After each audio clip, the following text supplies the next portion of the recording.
Ayan, magandang tanghali sa atin mga katurok. For today's video nga pala, magluluto tayong paksiw sa gata na tulingan. So ayan mga katurok, sundan nyo lang po kung paano ko po yan gawin. Ayan po, ginawa ko, tinanggalan ko po yan ng buntot, yung tulingan. Tapos hiwain nyo lang po ng 3 hiwa. Tapos hiwain nyo rin po sa gitna.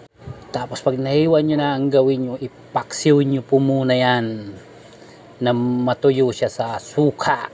Kasi niyan yung nanunuot na yung lasa niya sa loob. Tapos maglagay kayo ng luya, paminta, suka, konting asin, tsaka tubig. Tapos pakuluan nyo lang muna yan. Pag napakuluan nyo na, so ayan, baliktarin nyo ngayon mga katurok. Pag nabaliktad nyo yan, ang gawin nyo ulit, hanguin nyo na. Pag nahango nyo na yan, itabi nyo muna yan. Tsaka maggisa ulit kayo ng panibago. Lagay kayo ng panibagong mantika, igisa nyo. Pwede rin kahit hindi nyo naprituin yung talong, pero nasa sa inyo na yan kung piprituin nyo pa rin.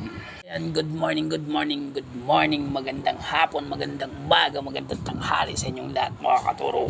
At nga pala sa mga solid followers natin dyan mga katuro, lalo yung mga OFW natin na nasa ibang bansa, shoutout sa inyong lahat.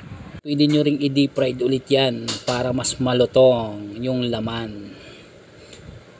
I-deep fried nyo na, maggisa na kayo ng luya, bawang.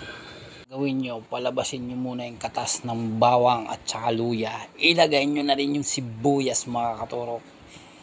Imekos-mekos nyo lang yan. Tapos maglagay kayo ng kamatis. Imekos-mekos nyo lang yan. Tapos ilagay nyo na yung gata. Yan yung gata na unang piga. Napakasarap nito mga katurok.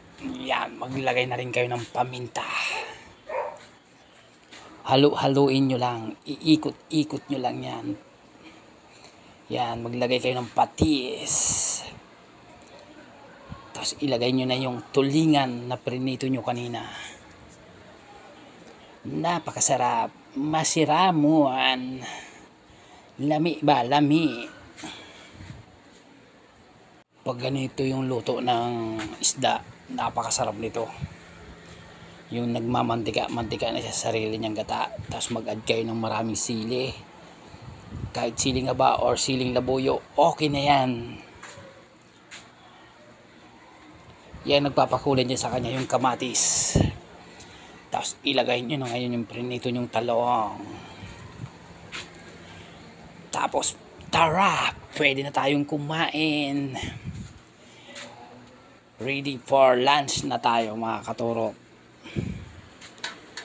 So ayan, thank you for watching sa ating lahat.